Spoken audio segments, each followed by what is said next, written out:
একটি ছোট গ্রামে থাকত রাহুল নামে এক গরিব ছেলে। তার বাবা ছিলেন দিনমজুর আর মা অন্যের বাড়িতে কাজ করতেন। সংসারে অনেক কষ্ট ছিল। অনেক দিন এমন যেত যখন ঠিকমতো খাবারও জুটত না।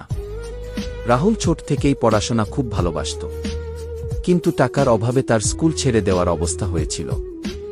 গ্রামের অনেক মানুষ তাকে বলত, গরিবের ছেলে বট কিছু হতে পারে না। দিনে স্কুল করত আর রাতে চায়ের দোকানে কাজ করত। দোকানের কাজ শেষ করে রাস্তার লাইটের নিচে বসে পড়াশোনা করত। একদিন তার বাবা অসুস্থ হয়ে পড়লেন।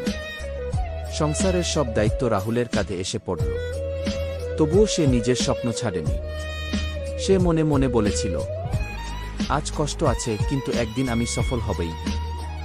বছরের পর বছর কঠোর পরিশ্রমের পর রাহুল সরকারি বোর্ড অফিসারের পরীক্ষায় অংশ নেয়। প্রথমবার সে ব্যর্থ হয়।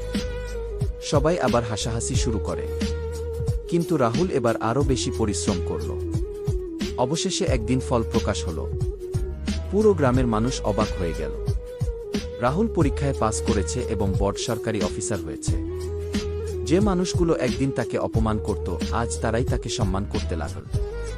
রাহুল তার বাবা মায়ের হাতে প্রথম বেতনের টাকা তুলে দিয়ে বলল, এই সফলতা শুধু আমার না, তোমাদের ত্যাগের ফল।